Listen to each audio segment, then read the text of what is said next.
All right, thank you for staying with us on the Monday Report Town Hall. There's a lot of feedback, and rightfully so, because this involves our children, our brothers and sisters who are supposed to go back to school. It's still a conversation that most of the people are calling me saying that it's the National COVID-19 Education Response Committee is going to give recommendations. It has not decided yet whether schools should be reopened or not, and it is made up of very good professionals. And let's bring in Honorable Sosion. Sosion and Amos Kaburu is still with me here, and they're still joining me live. And Honorable Sosion, there seems to be some level of acrimony between yourself and the Ministry of Education, because then this committee that you're talking about has members from KUPPET. Okelo Missouri is there. There are 2 medical doctors. Or Dr. Ombajo is there. The Council of Governors is represented. The Ministry of Interior is also in this team.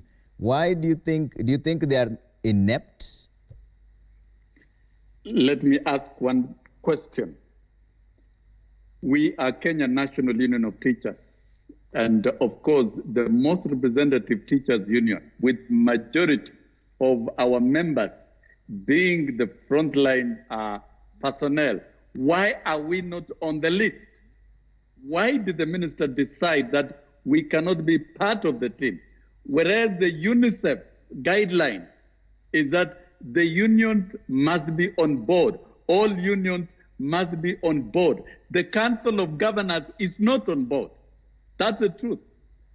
The Council of Governors is not on board. Even on the list, we've not seen any medical personnel being on the disease. Maybe they could be on the background in the technical team, but they're not on the decision-making team.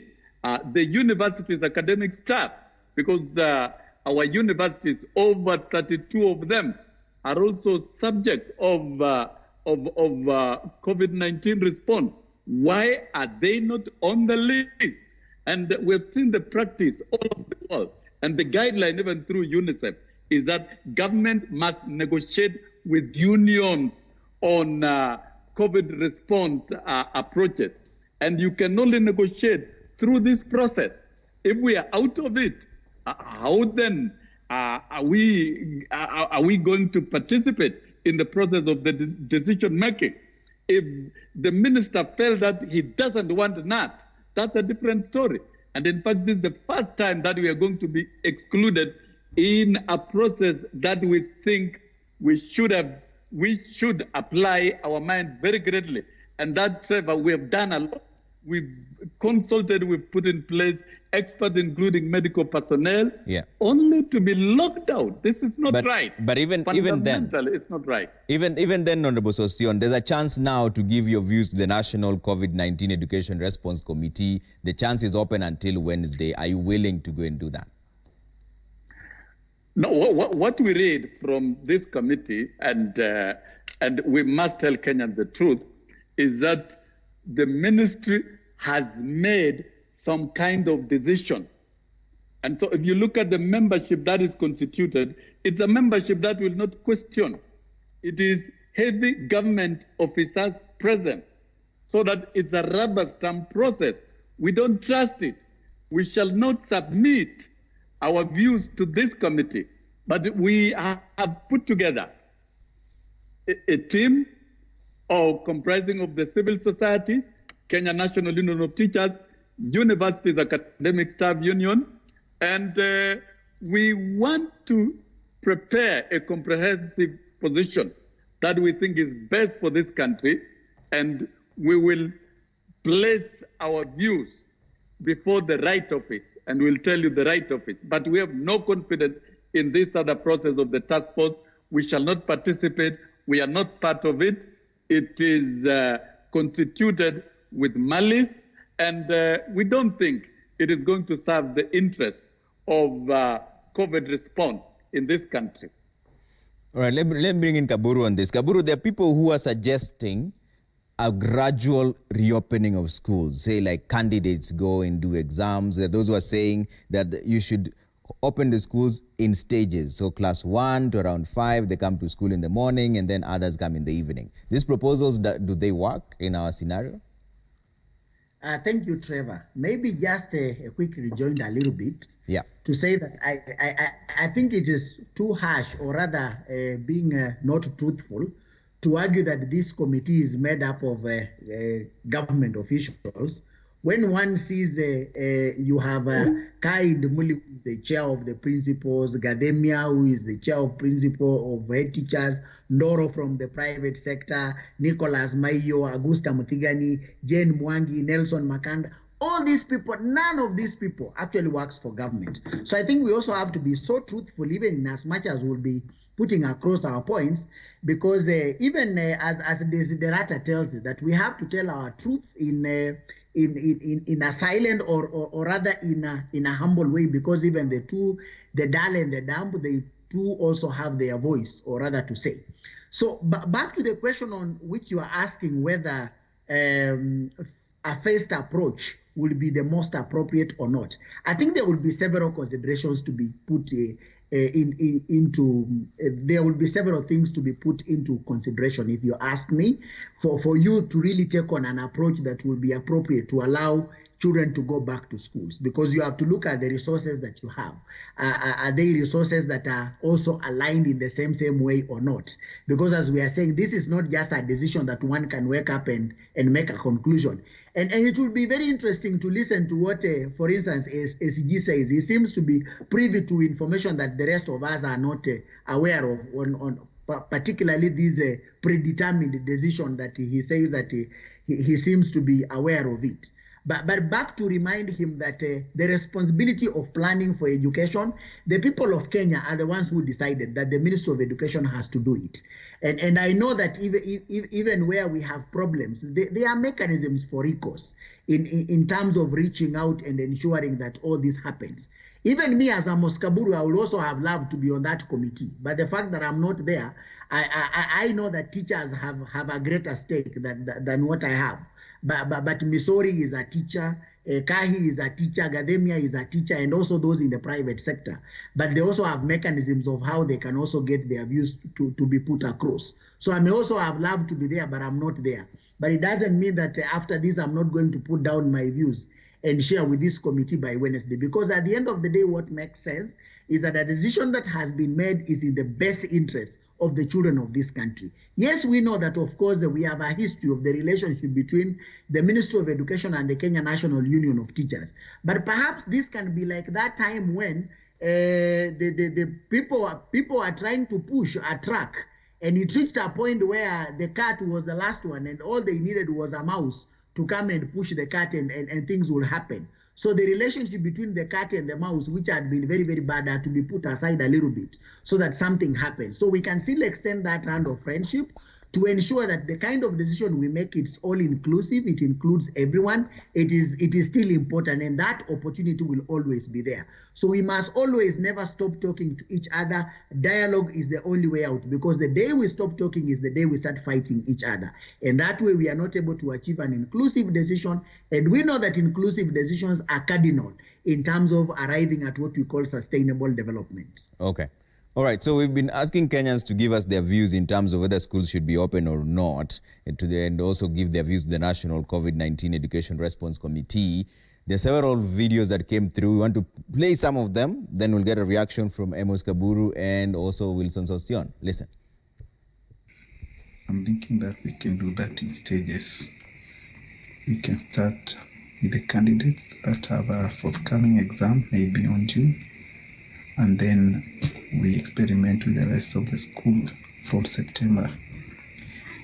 Or alternatively, we can start with the candidates on June, Form 4 and Study 8, and then maybe the rest of the schools can be attending school on alternate days.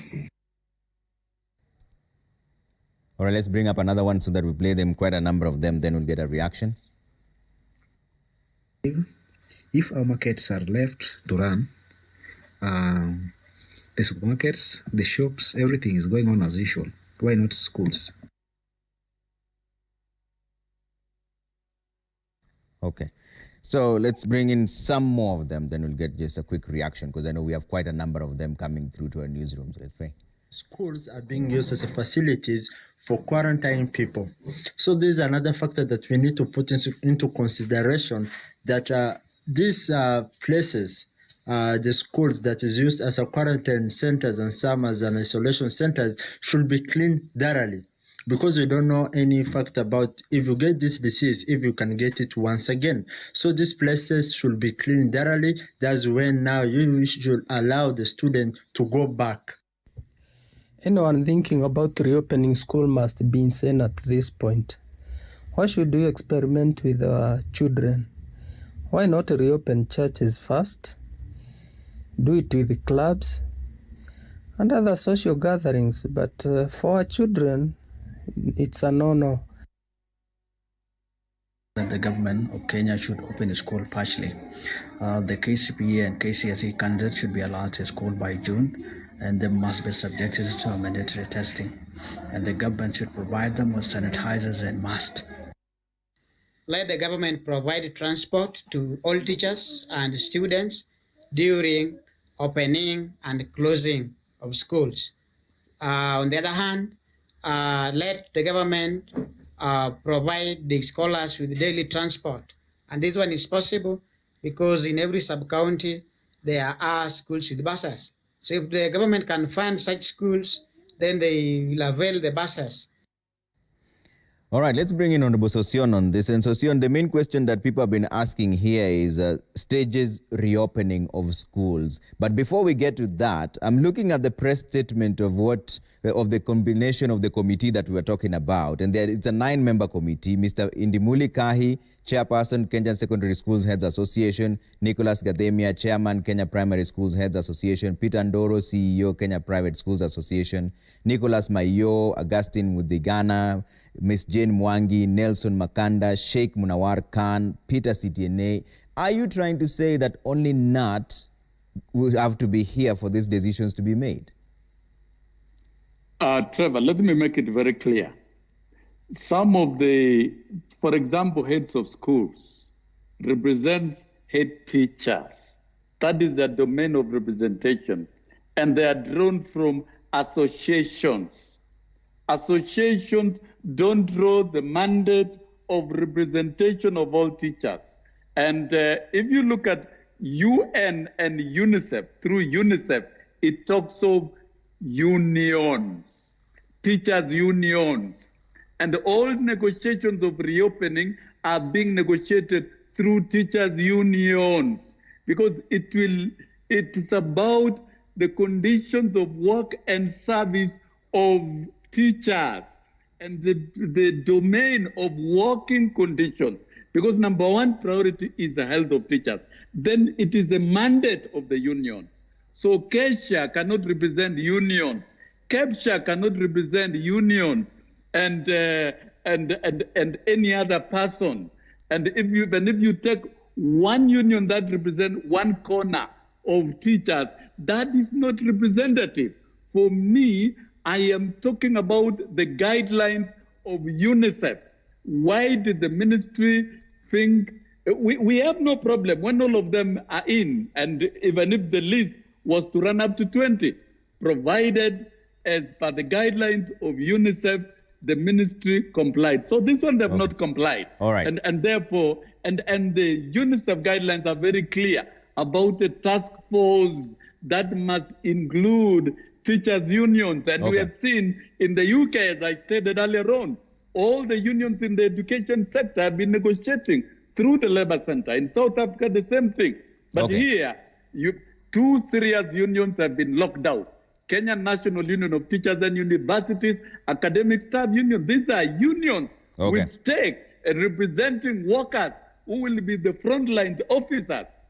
So all these others, in effect, when you talk of KESHA, this is a government appointee, appointed to head schools and is answerable. And so they are limited in terms of the context of association, in terms of expressing matters on behalf of teachers. So this fundamentally is a loophole. It is a mistake. It must be admitted that this is exclusion, and that is not right. So from the views of Kenyans, there are some who are proposing a stages reopening so that only candidates go to school and the others stay at home. Is that a viable option? Of course, they are entitled to those views. But we've looked at quite a number of the most important thing. The question is, are the schools safe, even for 10 or 15 or 20 or 30 students? That is the most fundamental question. Are schools able to enforce social distancing? That is the most fundamental thing. I think the key thing that will, and I've liked somebody who has, a viewer, who has stated that, number one, let us open the supermarkets, let us open churches, let us open clubs, let us open all other areas that have been closed, so that schools are the last in line. Okay. So that we don't experiment with children. All right. So that if churches are opened and we see the spike of the disease, then we know we are not ready to reopen schools. All right. I don't think at this point, from the latest medical expertise advice that we have received, and Trevor, let me tell you, we've put up a strong team of medical experts who have the right experience to give us the correct advice. Okay. And in whichever way, many countries, even the US and the UK, they've tried opening schools in phases and engaging in shifts, but still, it is not very easy to evade the disease. Okay. So I think we must focus as a country, and as government must tell us, by the end of the day, the disease shall have been flattened, and people can go to church, people can go to the market, clubs can resume. Thereafter, then we know it will be safe for parents to release their children. Otherwise, if we talk of doing it in stages, doing this because of KCP and KCSE, at this point, it is not a must that the KCP and KCSE are done as scheduled, considering the trend of the disease. Okay. So the world will not come to an end if exams are not taken.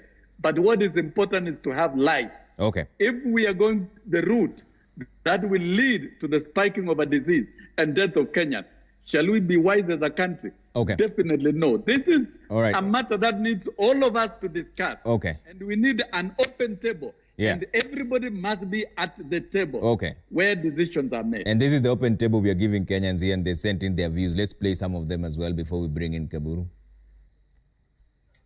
For primary school candidates, they should report to any nearest primary government primary school. They should limit these traveling issues from here to Nairobi to Mombasa and to where. And for secondary school candidates, they should report to the nearest national school or county school or extra county school that is within the county. The government should open schools as soon as possible for two groups of students or learners. This will be those in class 7 and class 8, and those in form 3 and form 4.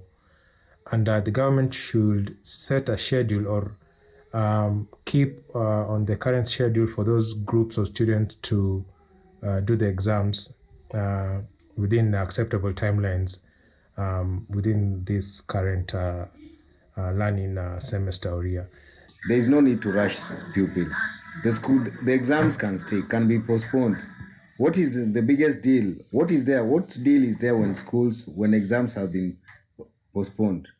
Or is there something that the government is not telling us accurate concerning this COVID? Do you think that in our institutions that it is wise for learners and students to go back, keeping in mind the high number of students, and will it be possible to maintain social distance and to keep safe? Or will it bring a second wave of the virus? Thank you. I propose schools to open in shifts. That is lower primary to come in the morning and then upper to come in the afternoon, that we may be able to keep the social distancing. And each and every learner should come with a mask. And we also must provide washing points, that is water and soap. Proposing that the school to be opened on 8th of next month, because the coronavirus will not end and there are no cure at this moment. Naona ya kwamba watoto ambao wako sehemu za Mombasa na tuseme kwa mfano wanasoma sehemu za Kakamega, Kisii na sehemu zingine, wawekwe kwa mashule mahali ambapo wako wasipate kutravel. Vile kwa sehemu zingine, na shule ambazo ni za boarding school ambazo ziko karibu nao zifanye pia day school, ndio ziweze kuaccommodate hao ambao watakuwa wakusafiri kwenda mbali. TSC to employ BOM teachers to assist in the learning process.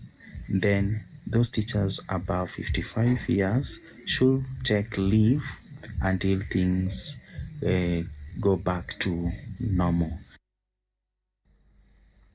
All right, my guests are still with me, but we're taking a quick break here on the Monday Report, and then we'll come and get their closing remarks based on what Kenyans have suggested. There are several of them talking about shifts and a lot of questions coming to school on shifts, lower primary, upper primary, teachers beyond the age of 55 to stay at home, those candidates to go back to school. We'll find out if these are viable options as we close the Monday Report discussion. And then also I'll give you the feedback on the final question which we asked you, whether government should open the school. The polls are in. I will give you the results in just a bit.